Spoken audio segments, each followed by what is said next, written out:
Hello viewers, Paschimbanga রাজ্য সরকারি কর্মচারীদের জন্য খুবই গুরুত্বপূর্ণ ও লেটেস্ট একটি আপডেট। ভিডিওটি মাঝে থেকে কোথাও 1 সেকেন্ডও স্কিপ করবেন না। প্রথম থেকে শেষ পর্যন্ত অবশ্যই দেখার অনুরোধ রইল। আপনি যদি পশ্চিমবঙ্গের একজন রাজ্যের সরকারি কর্মচারী হয়ে থাকেন, তাহলে ভিডিওটি আপনার জন্য হতে চলেছে খুবই ইনফরমেটিভ।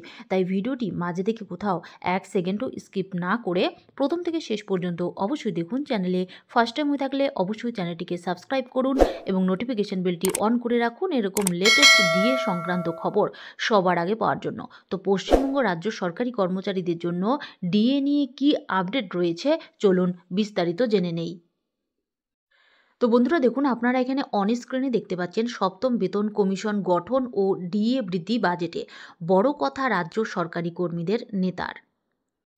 পশ্চিমবঙ্গের রাজ্য সরকারি কর্মচারীদের সংগঠন কনফেডারেশন অফ স্টেট গভর্নমেন্ট এমপ্লয়িজের সাধারণ সম্পাদক মলয় মুখোপাধ্যায় জানিয়েছেন, 2013 সালে রাজ্য বাজেটে মহার্ঘ ভাতার কোনো উল্লেখ ছিল না, কিন্তু বাজেট পেশের সময় আচমকাই চন্দ্রিমা ভট্টাচার্যকে চিরকুট পাঠিয়েছিলেন মুখ্যমন্ত্রী মমতা বন্দ্যোপাধ্যায়। আর সেটার প্রেক্ষিতে রাজ্য সরকারি কর্মচারীদের জন্য 3% ডিএ বৃদ্ধি ঘোষণা করা হয়েছিল। কনফেডারেশনের সাধারণ সম্পাদক জানিয়েছেন, 2024 সালের 1 জানুয়ারি থেকে আরও 4% ডিএ বেড়েছিল। তারপর রাজ্য বাজেট পেশের সময় আরও 4% মহার্ঘ ভাতা বৃদ্ধির ঘোষণা করা হয়েছিল। 1 মে থেকে বর্ধিত ডিএ কার্যকর হওয়ার কথা ছিল, যা পরবর্তীতে 1 মাস এগিয়ে আনা হয়েছিল। বর্ধিত ডিএ কার্যকর হয়েছিল এপ্রিল থেকে।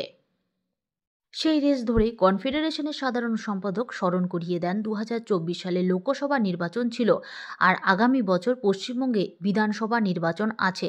তার আগে এটাই তৃতীয় মমতা বন্দ্যোপাধ্যায়ের শেষ পূর্ণাঙ্গ বাজেট। ফলে রাজ্য সরকারি কর্মচারীদের মন পেতে এবারের রাজ্য বাজেটে সরকারি কর্মচারীদের মহার্ঘ ভাতা বৃদ্ধি বা নয়া বেতন কমিশন গঠনের ঘোষণা করা হতে পারে বলে মনে করছেন। কনফেডারেশনের সাধারণ সম্পাদকের মতে, শেষ পর্যন্ত রাজ্য সরকারি কর্মচারীদের মহার্ঘ ভাতা বাড়ানো হবে কি না বা সপ্তম বেতন কমিশন গঠনের ঘোষণা করা হবে কি না, সেটা পুরোপুরি মুখ্যমন্ত্রীর সিদ্ধান্তের উপরে নির্ভর করছে। উল্লেখ্য, আপাতত রাজ্য সরকারি কর্মচারীরা ষষ্ঠ বেতন কমিশনের আওতায় আছেন। যদিও সপ্তম বেতন কমিশন গঠনের ঘোষণা করা হলেও তার সুপারিশ কবে থেকে কার্যকর হবে তা নিয়ে অবশ্য দ্বন্দ্বে আছেন রাজ্য সরকারি কর্মচারীরা।